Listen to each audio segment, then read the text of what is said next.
This discussion will focus on herd nutrition to meet the needs of the mature cow herd, young cows, and replacement heifers, as well as the importance of remembering the bull during the whole year, not just when he's gearing up to do his job. Before we dive into the details for this portion of the discussion, let's step back and take a look at this topic from a 30,000-foot view. Historically, feed costs account for around half the total annual cost for the beef cow herd. By using and adapting a worksheet from Nebraska and Iowa State universities, we can estimate that a 2025 Wisconsin average for feed cost per cow unit would be around $850 per cow. This weighted average accounts for the mature cow herd, 2-year-old cows, replacement heifers, and bulls. Keep in mind, average per cow feed costs may vary for each operation.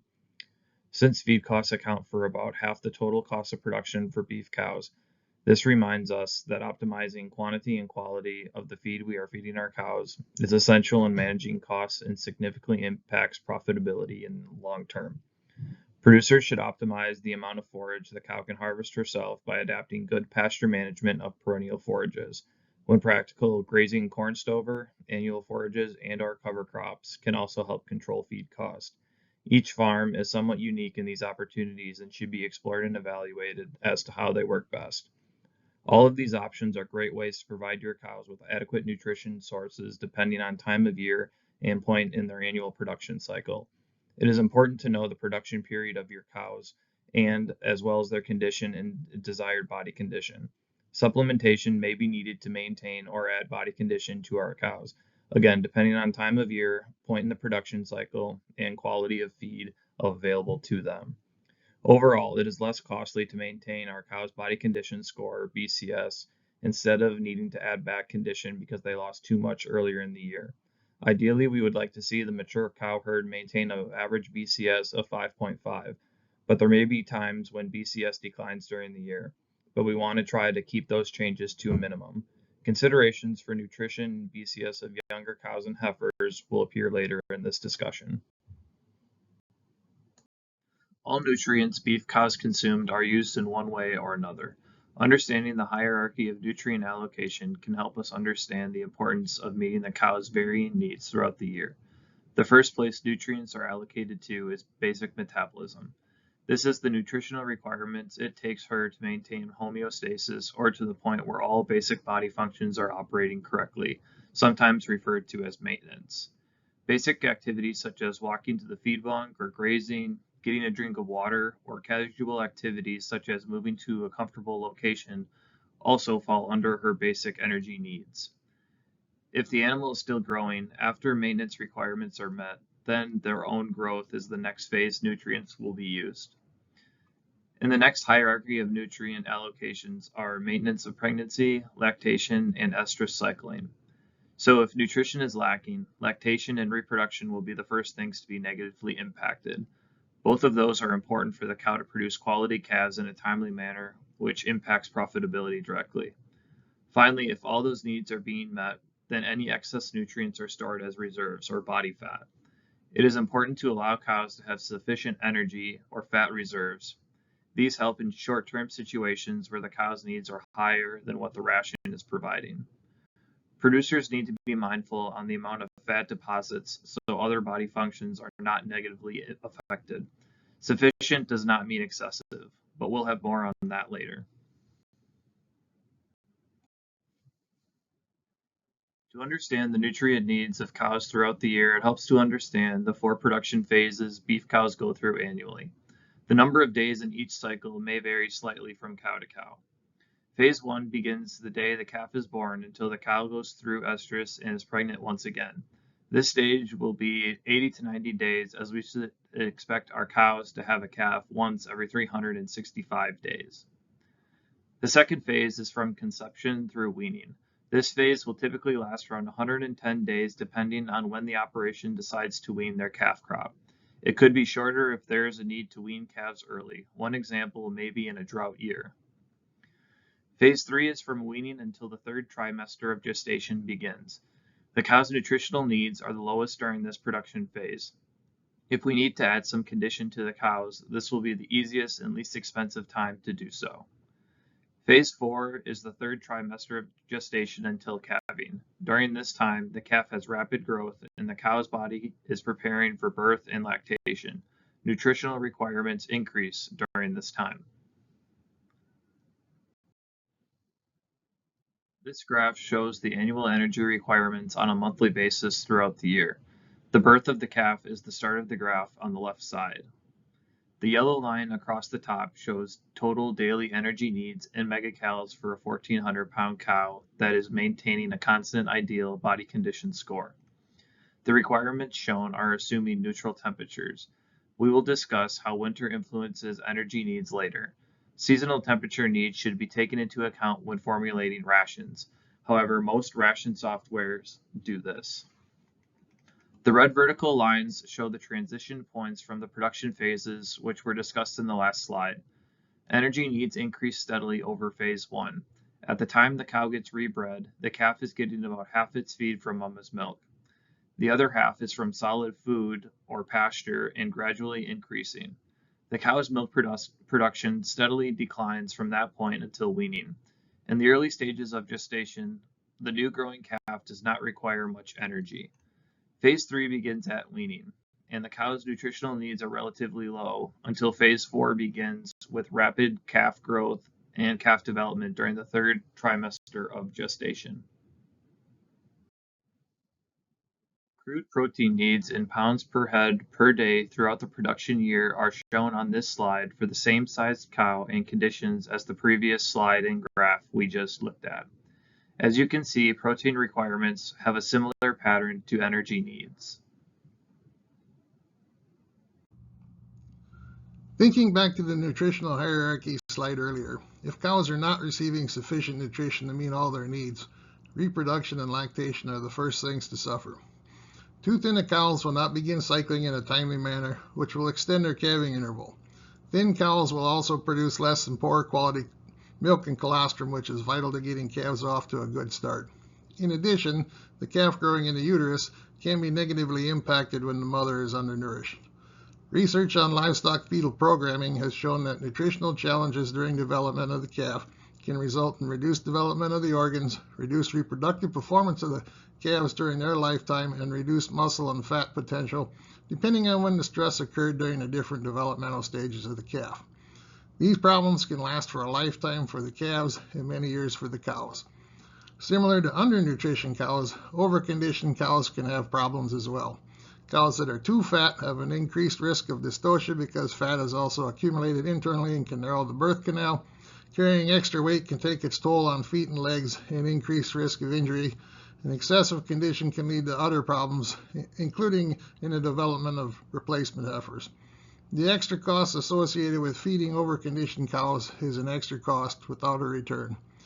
There are articles on our EW Topic Hub that discuss in greater detail these challenges. This table is from a meta-analysis of several research projects by Kunkel and al., with feeder calf prices updated to reflect current markets. The analysis puts some numbers to the impact of body condition score on reproductive performance. Cows in less than ideal body condition score at calving and moving into the breeding season have lower pregnancy rates, longer calving intervals for the cows that do breed back, and wean lighter weight calves, which is a reflection of milk production. Not shown are overconditioned cows. Body condition score 7 cows are similar in pregnancy, calving interval, and weaning weights to body condition scores 5 and 6, but are more costly to maintain. Cows with body condition scores greater than 7 have been shown to have a decreased pregnancy rate, an increased risk of calving difficulty, and increased risk of mobility problems, in addition to being more costly to maintain. The table shows the value of keeping cows in ideal body condition score, that being 5 and 6, on revenue and profitability. Body condition scoring is a management tool to assess the nutritional status of the cow herd. There will be variation within the herd. Cows that remain excessively thin or too fat and produce poor calves, despite good management, should be culled as they don't work for you. This image gives a general overview of how to body condition score cows. Key areas to look at include the ribs, how many are visible or not, the the spine, how visible or hidden it is, and the shape between the hooks and the pins. 3 excellent resources to help body condition score cows are publications by the University of Nebraska, Kansas State University, and the University of Missouri that include pictures of cows with different body condition scores and management considerations. When we body condition score, we need to be doing so thinking ahead. If we need to add condition, we want to do it at a moderate rate rather than a high rate. This will allow the process to be less expensive and healthier overall for the cows. Pay attention to young cows when assessing their body condition score, as they have additional challenges. Cows should be body condition scored multiple times throughout the production year. This gives us time to plan accordingly and to further assess how any changes have worked or need to be implemented. Good times to assess body condition score are late summer or early fall, weaning time, 45 days post-weaning, 90 days before calving, calving time if cows are thin, or the beginning of the breeding season. The next few slides are pictures and drawings of cows with different body condition scores. The picture and drawing on the left shows a cow with a BCS score of 4. Her ribs and very little of her spine are visible. The cow on the right, in the picture shown on the right, is about a 5, smooth with no visible ribs or spine. The picture and drawing of the cow on the left is a BCS of about a 6, more fat cover than the BCS 5 cow in the previous slide, and she is smoother and has less of a dip between the hooks and the pins. The brisket is not filled with fat. The cow in picture on the right side of the screen is a BCS of 7. More fat cover is apparent with the brisket filling in with fat. You can also see more fat around the tailhead. As a comparison, fed cattle would be a BCS of about 7, would likely grade choice at the time of harvest. Here we will discuss a few considerations on replacement heifer nutrition. We do not want to have the replacement heifers in with cattle being fed out for harvest and want to target modest growth rates for growing heifers. A general rule of thumb is that we want heifers at 65% of their mature body weight at breeding.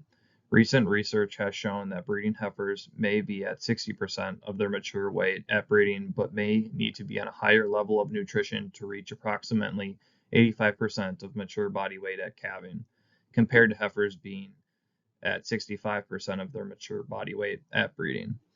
The approach should be to look at heifer weaning weights and when they will be needed to be bred. Then you can determine the rate of gain needed to reach your desired breeding weight and the ration needed to reach that desired weight. This goal should be obtainable with forages. Heifers should be carrying a little more condition at calving to help them through additional challenges they will face raising their first calf.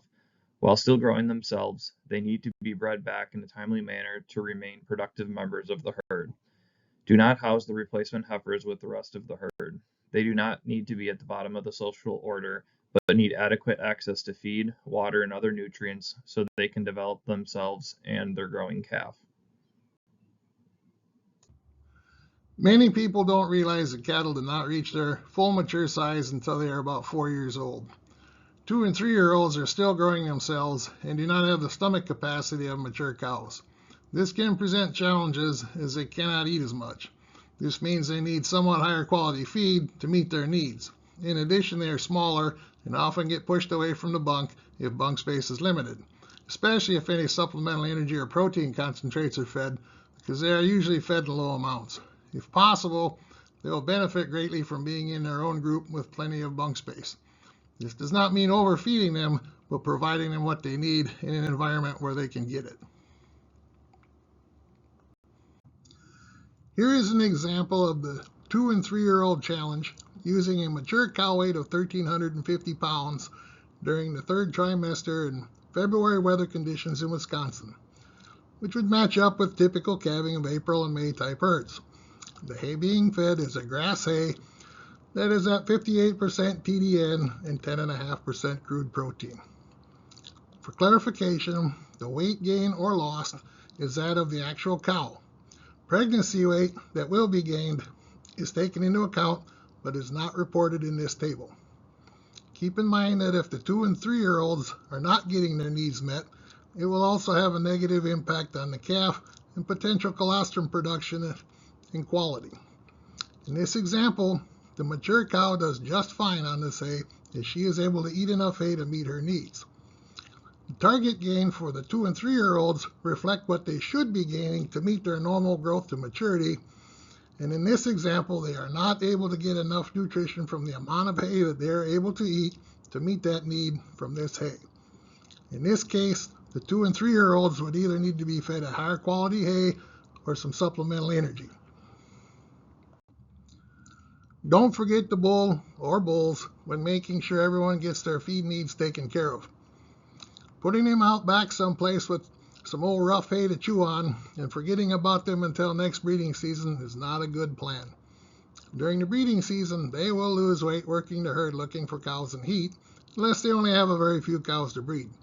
So we would like to see them at a body condition score of 6 when they are put in with the cows. During the winter and off season, make sure they're kept in an area with a dry place to lay down and are able to get out of the wind, so they're not burning extra calories trying to stay warm. Generally speaking, the same ration used to keep the cow herd in good condition during the middle trimester after the calves are weaned will keep mature bulls in good condition. Keep in mind that young bulls, just like young cows, are still growing too. It is important to monitor the body condition scores of the bulls too. We don't want them too thin or too fat, as they need to be able to cover a lot of ground when they're doing their job. As described earlier with the cows, the same holds true for young bulls. And some farms will only use a bull for a few years and may rarely have mature bulls around. As shown here, hay that will meet the mature bull's needs do not meet the younger bull's requirements. The young bulls in this example could also be fed higher quality hay or receive some supplementation along with this hay to meet their needs to grow and stay in good condition. Just like the cows, if limit feeding some supplement, it will be important to have the young bulls separated from the mature bulls, or the young bulls will not get any of the supplement. Enough bunk space is important. This is especially true if only small amounts of energy or protein concentrates or corn silage is being fed, even if they can eat as much hay as they want. In these cases, it is important that everyone can get to the bunk at the same time with enough space to eat. This chart shows the recommended bunk space by herd group and feeding frequency.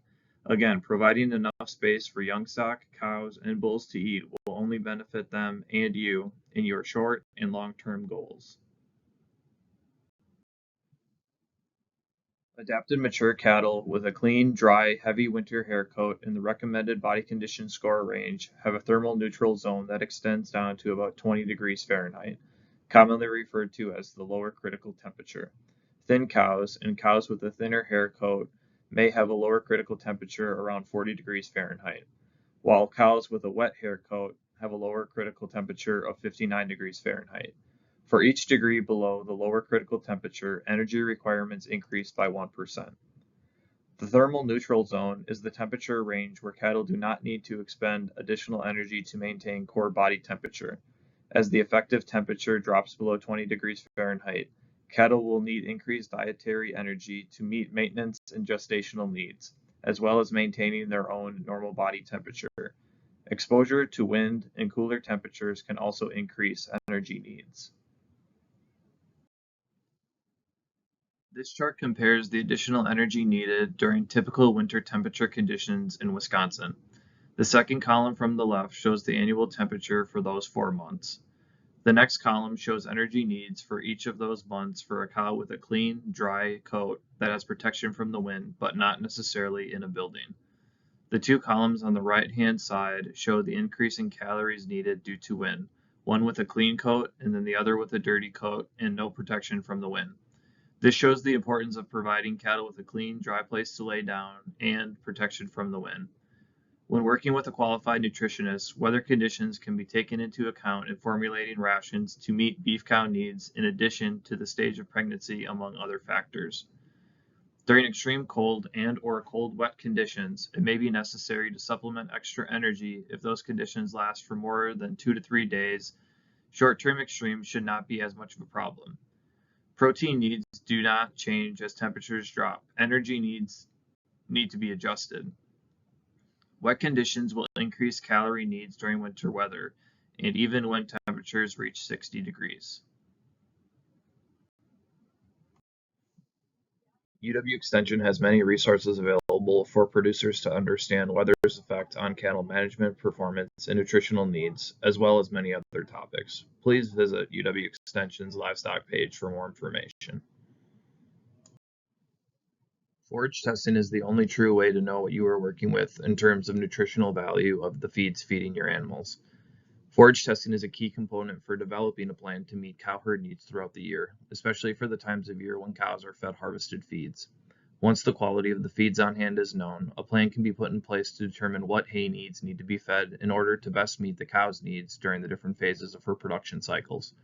Harvesting or buying high quality feed that can meet the cow's needs during the last trimester of gestation and after calving will help reduce the need to purchase additional supplements. Each year's plan will likely be somewhat different due to year variability and the potential weather challenges when harvesting feed. Forage tests typically run anywhere between $20 to $32 per sample and provide valuable information for creating a ration. Work with a nutritionist that can help you form a ration to feed the cows that you are feeding.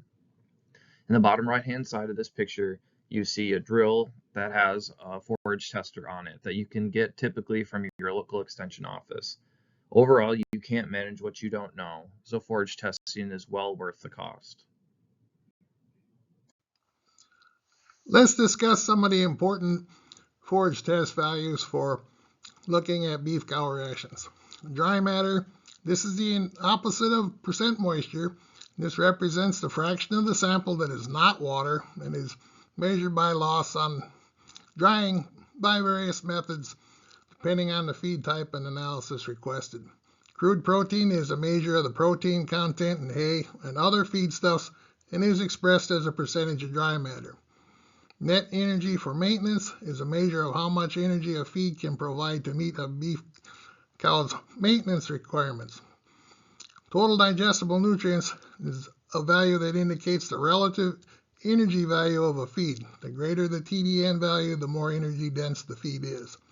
Neutral detergent fiber is commonly used as an indicator of the fiber content in animal rations. Neutral detergent fiber is negatively correlated with dry matter intake. As neutral detergent fiber increases in the diet, dry matter intake decreases. Relative feed or relative forage value is an index of quality in hay, haylage, and small grain silages. It is calculated directly from the acid detergent fiber and neutral detergent fiber values. And these are used to measure the fiber content of forage for beef cows and can help estimate feed intake, energy values, and animal performance. But we do not use relative feed value for formulating rations. It's just an index to give us a rough idea of quality. Relative forage quality is also an index that is similar to relative feed value, but it includes measures of protein, ash, and fiber digestibility. And again, we don't use it to balance rations, but we can use it as an index to get a rough idea of the quality. Producers should ideally match the quality of the feed with the needs of the animal. This will depend on the animal's stage of production, and if they are carrying and supporting a calf. If hay supplies do not match cattle needs, supplemental feeding of energy or protein can be used. It's also possible to feed bales of differing quality to meet cattle needs. For example, a higher quality bale alternated with a lower quality bale. But if we put both types of hay out there, higher and lower quality, at the same time, the cows will all eat the higher quality hay, or the big cows that all fit around that feeder will get it, and the smaller, younger, more timid cows will be stuck eating the lower quality hay. These are all things to keep in mind as we're looking at potential options and evaluating our forage test results. This is one example of a forage test report. They will vary slightly from lab to lab, but should generally contain the same information, assuming the analysis package is the same. Let's look at some of the key values for beef cow herd nutrition. On this report, the percent dry matter is in the red box at the top of the left column. As you can see, the nutrient values are all reported on a dry matter basis in the remainder of the report. That is the value that we use to evaluate feeds and formulate rations for cattle. This is because the moisture content in feeds fed to cattle can vary widely, but the difference is only water content. The typical range roughly 90%, give or take, for samples received at the lab for each of the nutritional measures are also shown in the column to the right of the red boxes in the nutrient analysis numbers. This may be more useful for troubleshooting than anything else, this range that is shown. Crude protein is shown at the top of the left column and also at the bottom of the left column once we get below the moisture content. The value shown at the bottom of the column on this report is adjusted to account for any bound protein that is unavailable. And this is the value that should be used for working on rations. A common reason for bound protein is heating of the hay after baling. In this example, both numbers for protein are the same, and that indicates that any heating that occurred was not enough to affect protein availability. The other value of interest for general rations for beef cows is the line that says ANDFOM, which is the neutral detergent fiber value, and it's shown as a percent. This value helps determine how much of the forage the cattle can eat, or we estimate how much they can eat based on that number. While not identified by a red triangle, the NDFD 48 value and the UNDFD 240 values are measures of neutral fiber digestibility and can be used to fine-tune rations or to troubleshoot problems. On the left column, the TDN and NEM, which is total digestible nutrients and net energy of maintenance, are in red boxes. Those are the energy values for the hay sample. You can see some differences between the values depending on the method used to calculate them. The OARDC method and the Milk 2013 values are newer, more advanced calculations, and better account for digestibility than the older ADF method. The NEG, net energy gain value, which is not in a red box in this case, but up right above the NEM value, is used for growing animal ration formulation purposes. No matter which value you use as far as the method that is calculated, it is important to monitor animal performance via body condition score and adjust as needed. The tables shown here give us a general idea of how forage maturity impacts quality and how it meets mature cow needs in the second trimester after the calves are weaned and during third trimester. As illustrated here, grass hay harvested in the vegetative and early transition to reproductive stages is higher in quality than needed to maintain cows in good condition, while excessive mature hay will not meet cow needs. The second table shows how the same maturity hay does or does not meet third trimester needs. Nutrient needs are greater during third trimester, so as you can see here, the hay that did work okay in the middle trimester after the calves are weaned no longer meets their needs. This gives us a general idea of what stage of maturity we can harvest the hay at. It is important to keep in mind that weather during harvest and storage conditions can also negatively impact hay quality. Pulling samples and having the hay tested for quality provides valuable information for knowing how to allocate hay inventory and if any sort of supplementation or adjustments to the ration are needed to use this hay to meet cow needs. It is also important to make sure that minerals and vitamins needs are met for the herd. In our part of the country, we are more likely to encounter subclinical deficiency problems with minerals than acute problems. Subacute deficiency problems are a silent thief that still costs money. Poor immune responses or lower than ideal reproduction are some examples of problems we may encounter with subacute problems. Vitamins are another important consideration that are often fed in conjunction with the minerals. And we can also sometimes have some clinical or mineral or vitamin problems as well. Some vitamins are synthesized by the rumen microbes, but others are not.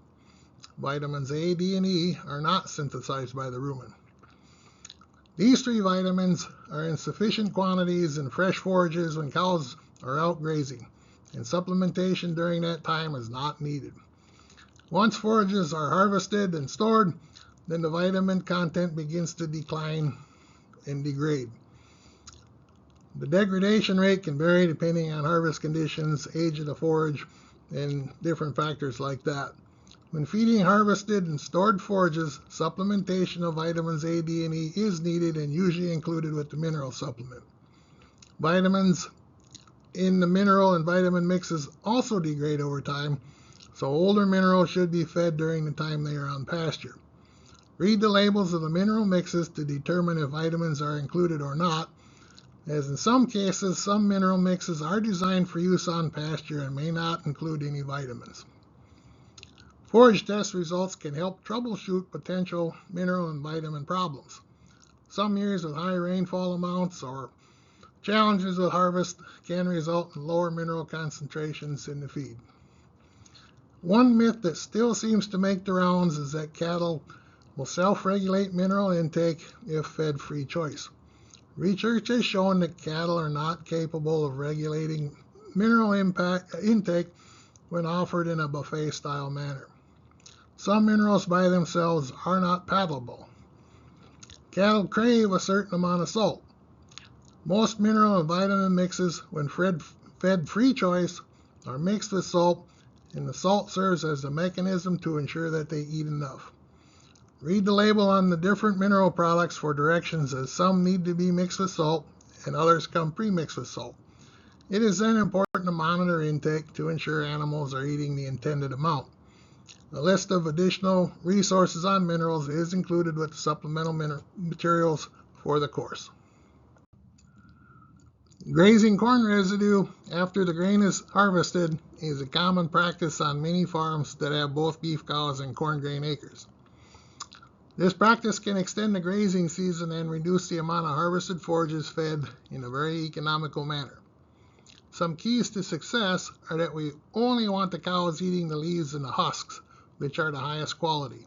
If we force them to start eating more than the leaves and the husks, they will start to lose condition, and supplementation will be necessary in order to keep them in good condition, or they need to be moved to a different area and fed other feeds.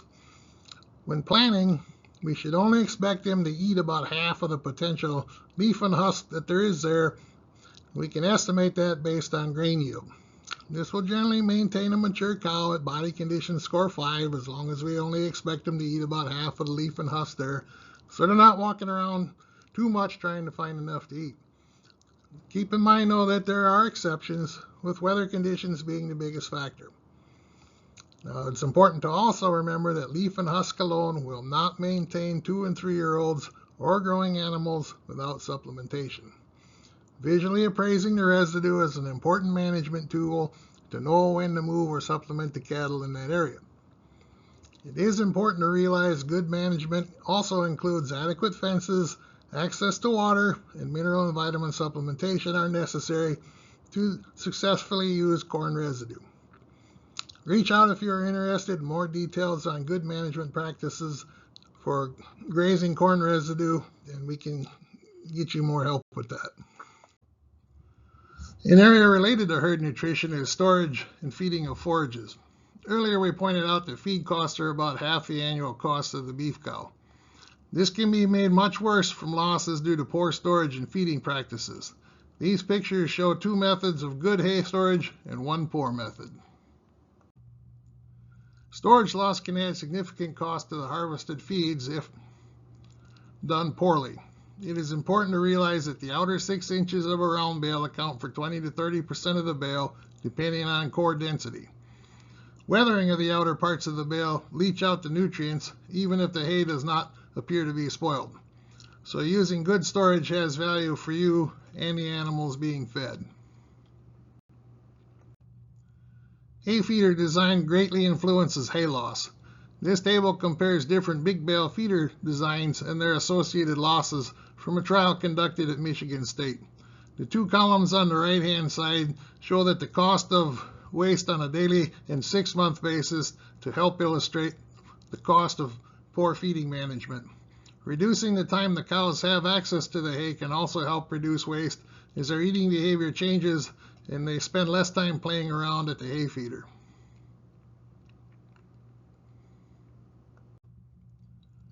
The common question that we get is, how does unrolling hay on the ground compare to the different hay feeders for loss? Research conducted in Alberta and Missouri reported that unrolling 1 day's worth of feed at a time resulted in about a 12% feeding loss. Chopping the hay finer increased loss, and unrolling multiple days of feed at a time significantly increased waste. Feed costs are going to present the highest annual costs for a beef operation. And as we mentioned during this discussion, understanding cow nutritional needs during the year is important to putting a plan together to meet those needs. Body condition scoring is a tool to monitor and adjust the plan as we go. Knowing the needs of the cows at the different times of the production cycle can also allow us to harvest forages timely to have feed that closely match their needs and help reduce the need for energy and protein supplements. Thank you for listening. I invite you to visit UW-Madison's Division of Extension Livestock Topic Hub for more information about everything beef.